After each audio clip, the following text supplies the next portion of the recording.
What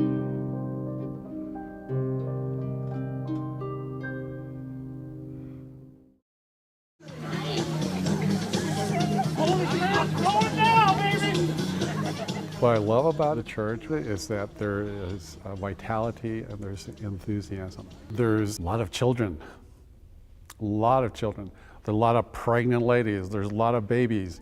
For me, that's a sign that the church is growing and continuing. I like that we can learn a lot more about God. I like how everyone's always really nice, and I like to altar serve there, so I altar serve there every couple weeks, and it's just a great place to go every week. A lot of diversity and a lot of people, but it makes you feel welcome. Very strong community. There's a lot of great families, and it's a very vibrant church. It's a great place to worship. Nowadays, it's so difficult to find a good Catholic education for children, and St. Joseph's on the Rio Grande is a great place to get it. And we have all the families that need to have it, but we sure could use the facilities to be able to give them that support that they need to be able to educate our children. Well, this parish is very important. The church is in an area that is growing a great deal. There's a lot of young families that live on the west side, and the people here are eager to have adequate facilities for all of the needs that this big parish has. The parish was started in 1986, and it started across the street. Currently the campus of St. Pius X High School. The Archdiocese put up this beautiful, beautiful church back in 2000. It was built to accommodate 1,000 parishioners at a time.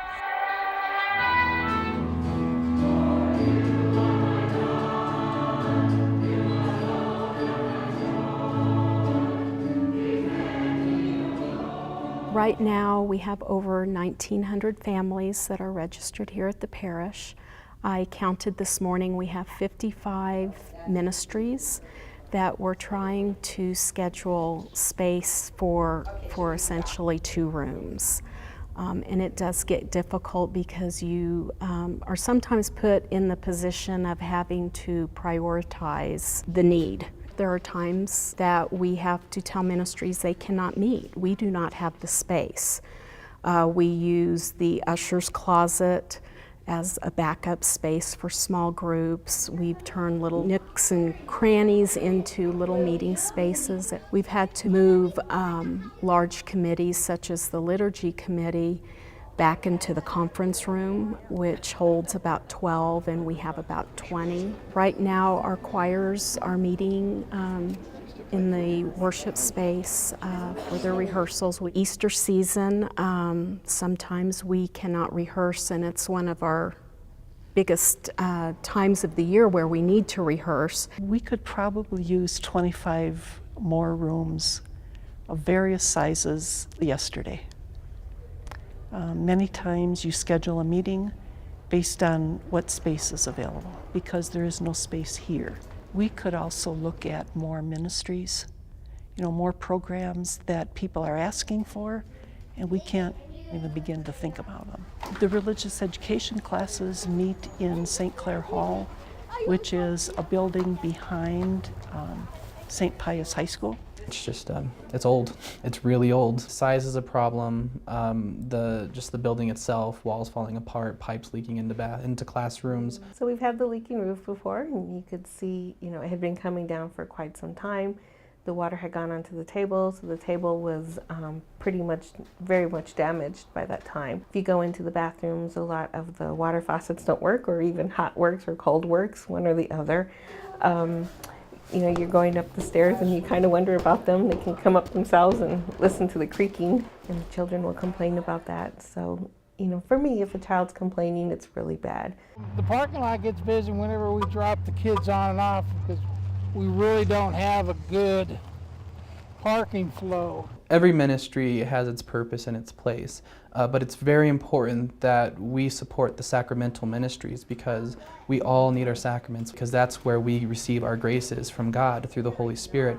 And so it's really important that we focus on getting our youth these graces so that as they do blossom into young adults and they grow their own families, they have those graces to help their families, and so when their children come here. And so we really need to build up our youth and give them a strong foundation. First of all, just having a new facility, it's something where you feel safe in. You can put your entire focus on the children. You know, here sometimes when you do deal with the internet problems, with the building problems, your focus can get torn away from the children, and that's not where it should be. We should be able to focus on teaching them, educating them, you know, supporting the families. And so a new building would allow us to throw all those worries behind us and allow us to really truly put our full focus on supporting the family and the youth of this parish. St. Clair Hall, like a venerable old battleship that served us well for many years, now needs to go into dry dock.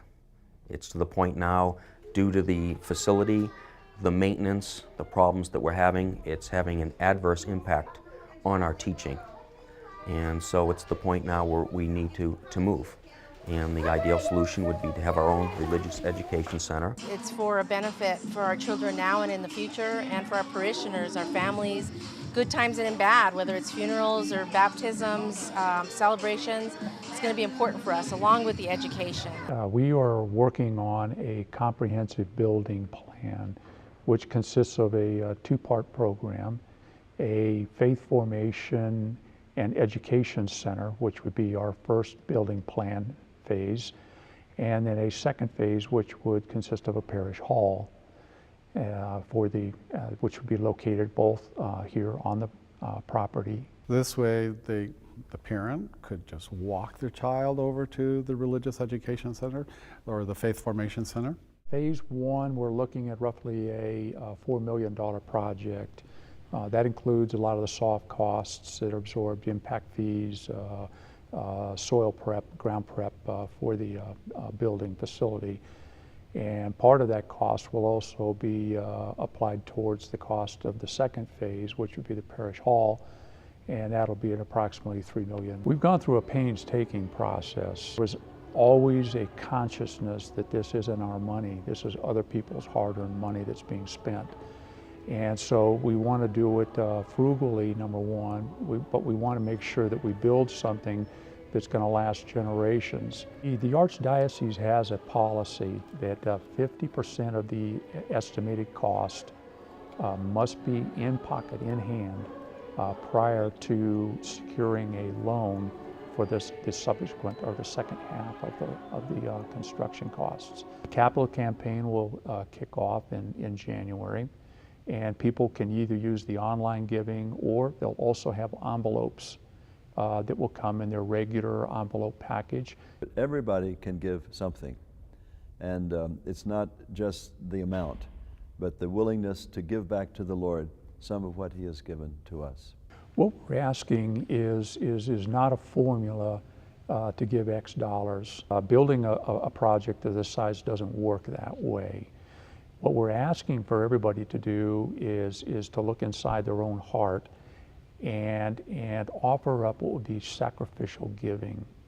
And this is an important concept because it's above normal giving to operate the church. One of the other benefits of having our own faith formation center here on our campus, and eventually having our own parish hall here on our campus, is the fact that it will be ours. It's pride of ownership.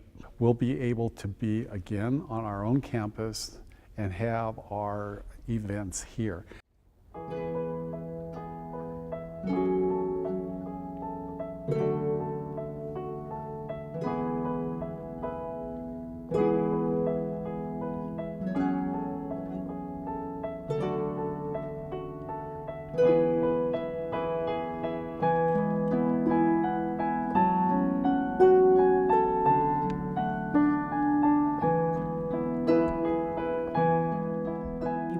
At baptism to raise them in the faith. But what does that mean? What does it look like?